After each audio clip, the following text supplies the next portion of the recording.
Hello friends, welcome to Kotputli law education. जैसा कि हम राजस्थान एपीओ की एग्ज़ाम की प्रिपरेशन कर रहे हैं डेली 8 पीएम पे, तो आज हम देखेंगे पॉक्सो एक्ट को। ठीक है, पॉक्सो एक्ट का इंट्रोडक्शन देखेंगे, ऑब्जेक्टिव देखेंगे, ठीक है, और कब से अप्लाई हुआ, ठीक है, टोटल जो इसकी समरी है, मतलब एक तरीके से इसका जो हाईलाइट पॉइंट्स है वो आज कंप्लीट कर लेंगे। तो आप इस वीडियो के लास्ट तक बने रहिए, वीडियो को लाइक और शेयर भी कर दें, चैनल को सब्सक्राइब भी कर लें, साथ ही बेल आइकन पर भी प्रेस कर दें जिससे आगे आने वाली वीडियो अपडेट्स आपको प्रोवाइड होती रहे। आप टेलीग्राम ग्रुप भी ज्वाइन कर लीजिए, वहाँ भी सारी आपको लीगल अपडेट्स प्रोवाइड करवाई जाती है। डिस्क्रिप्शन बॉक्स में लिंक मिल जाएगा आपको टेलीग्राम का, अदरवाइज़ आप सर्च भी कर सकते हैं कोटपुतली लॉ एजुकेशन के नेम से, वहाँ आप जाके ऐड हो सकते हैं टेलीग्राम पे भी। तो देखो, पोक्सो एक्ट है, ठीक है, तो पोक्सो एक्ट 2012, इसका जो कंप्लीट नेम है वो देखो, protection of children from sexual offence act, मतलब लैंगिक अपराधों से बालकों का संरक्षण अधिनियम है, जो कि 2012 का ये एक्ट है। तो इसका नेम है, जो आप नोट कर लो कंप्लीट, बहुत इंपॉर्टेंट है, कई बार एग्जाम में भी पूछ लेते हैं। सेकेंड चीज़ आती है इसका इंट्रोडक्शन। तो देखो, जो इसमें टोटल चैप्टर है, ठीक है, वो 9 है, टोटल सेक्शन जो कि 46 हैं, शेड्यूल है जो इसमें 1 है। अब आती है एक्ट की बात कि जब ये 2012 में ये एक्ट बना तो ये एक्ट नंबर कौन सा था, तो ये एक्ट नंबर 32 था। ठीक है, 2012 में ये एक्ट नंबर 32 था। ठीक है, अब ये बना कब था, ठीक है, और इसका जो लागू कब हुआ था, तो ये बन के जो रेडी हो गया था, ठीक है, ये 19 जून 2012 को हो गया था।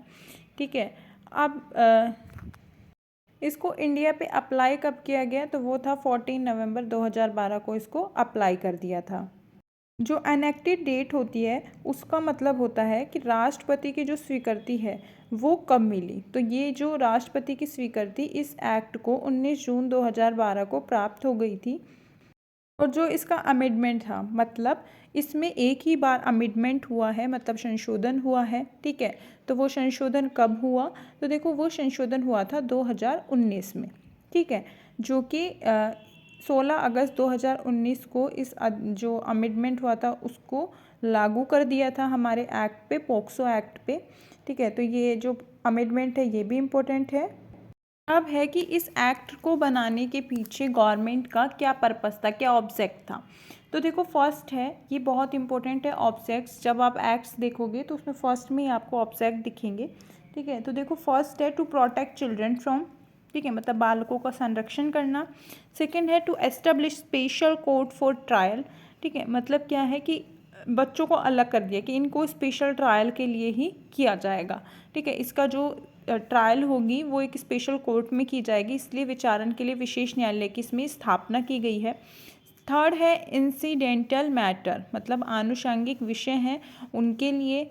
फोर है एक्ट ऑफ आर्टिकल, मतलब इसमें क्या है, जब हमने कॉन्स्टिट्यूशन पढ़ा होगा, ठीक है, तब कॉन्स्टिट्यूशन में देखा था फंडामेंटल राइट में कि जो आर्टिकल 15 है उसका जो थर्ड क्लोज है वो हमें यही बताता है कि जो वुमेन हैं और चिल्ड्रंस हैं उनके लिए कुछ स्पेशल प्रोविज़न है जो गवर्नमेंट बना सकती है। तो उसी को पर्पस से देखते हुए ये एक्ट है जो बनाया गया। ठीक है, state make special provision for children. ठीक है, तो आप ये नोट कर लो कि कॉन्स्टिट्यूशन भी रिलेट करेगा यहाँ पे। फिफ्थ पॉइंट है the conviction on the right to the child was adopted by the General Assembly of United Nation 1989। 1989 में संयुक्त राष्ट्र महासभा द्वारा बालकों के अधिकार को मानकों द्वारा विहित करना। ठीक है, जैसा कि आप अगर एक्ट है आपके पास तो उसमें भी देख सकते हो। ठीक है, उसमें भी जो थर्ड क्लोज है फर्स्ट पेज पे, तो उसमें बता रखा है कि संयुक्त राष्ट्र की महासभा द्वारा बालकों के अधिकार से संबंधित सम्मेलन में अंगीकृत किए गए प्रस्ताव जिसमें बालक के सर्वोत्तम हित को सुरक्षित रखना। ठीक है, साथ ही में इसमें क्या है कि ये 11 दिसंबर 1992 को इंडियन गवर्नमेंट द्वारा जो है अंगीकृत भी कर दिया था, मतलब इसको जो है स्टैंडर्ड, मतलब जो यूनाइटेड नेशन असेंबली के थ्रू जो ये बनाया गया था, general Assembly of the United nation. ठीक है, और जो इसके स्टैंडर्ड को देखते हुए ही जो है 11 दिसंबर 1992 को गवर्नमेंट ऑफ इंडिया ने एसीडेड ऑन द इसको convention on the right of the child adopted by General Assembly of the United Nation which has prescribe a set of standard to be follow by all state party in securing the best interest of the child. मतलब childs की जो rights को मतलब उनका कोई violation ना करें, ठीक है, स्टेट भी जो है उस पर काम कर सके, स्टेट सेंट्रल गवर्नमेंट है वो भी काम कर सके, इसलिए ये जो है संयुक्त राष्ट्र महासभा द्वारा बालकों के अधिकारों का देखते हुए बनाया गया था। तो आगे ऑब्जेक्ट देखते हैं। फिर है 6 privacy and confidential of child be mention. बालकों का निजता और गोपनीयता बनाए रखना, मतलब ये बहुत ज़रूरी है कि जो प्रोटेक्शन के लिए जो प्राइवेसी है वो बहुत ज़रूरी है, ठीक है, चिल्ड्रंस के लिए। 7 है to operate the law in the best interest and well being of the child, मतलब विधि बालकों के सर्वोत्तम हित और कल्याण के लिए प्रवर्तित करना। फिर है to undertake national bilateral and multilateral measures to prevent, मतलब निम्नलिखित का निवारण करने के लिए राष्ट्रीय, द्विपक्षीय और बहुपक्षीय उपाय करना। वो कौन कौन से उपाय किए, देखो। फर्स्ट है इंड्यूसमेंट और coercion of child to engage in sexual activity, मतलब जो लैंगिक काम होते हैं उनके लिए कि कोई किसी से ज़बरदस्ती ना करवाया हो, ठीक, उत्प्रेरित ना किया हो, प्रपीड़न करना, ये सब चीज़ों के लिए जो है उपाय किए गए थे। सेकंड है चाइल्ड प्रोस्टिक्यूशन। जो चाइल्ड प्रोस्टिक्यूशन है कि आपने देखा होगा कि बहुत चीज़ें होती हैं, ठीक है, जो चिल्ड्रंस को इस तरफ से धकेलती हैं या फिर जैसे किडनैपिंग हो जाती है, ठीक है, तो वो फिर क्या है प्रोस्टिट्यूशन में ले जाते हैं उनको, ठीक है, वुमेन्स हैं, चिल्ड्रंस हैं, तो इनको क्या है ज़बरदस्ती ये सारे काम करवा सकते हैं। थर्ड है चाइल्ड पोर्नोग्राफी। आपने बहुत जो ऐसी कुछ वेबसाइट्स हैं, ठीक है, गलत वेबसाइट्स हैं जिनके थ्रू जो चिल्ड्रंस हैं उनको भी यूज़ किया जाने लगा है पोर्नोग्राफी के लिए, मतलब अश्लील साहित्य के लिए। तो इस पर्पज़ से ये एक्ट है जो लाना पड़ा, ये ऑब्जेक्ट है। तो ये ऑब्जेक्ट है जो आपकी एग्ज़ाम के पॉइंट ऑफ व्यू से इम्पोर्टेंट है क्योंकि ये आपके एक्ट में भी स्पेशली दिए गए हैं, ठीक है। अब हम देखेंगे इसमें पार्ट्स कितने हैं, मतलब आपको ये पता होना चाहिए कि कौन से चैप्टर में कितने जो है सेक्शन हैं। तो देखो सेक्शन जो फर्स्ट और सेकंड है वो चैप्टर फर्स्ट में है, जिसका हम प्रीलिमिनरी जो बोलते हैं, प्रारंभिक, ठीक है, वो है।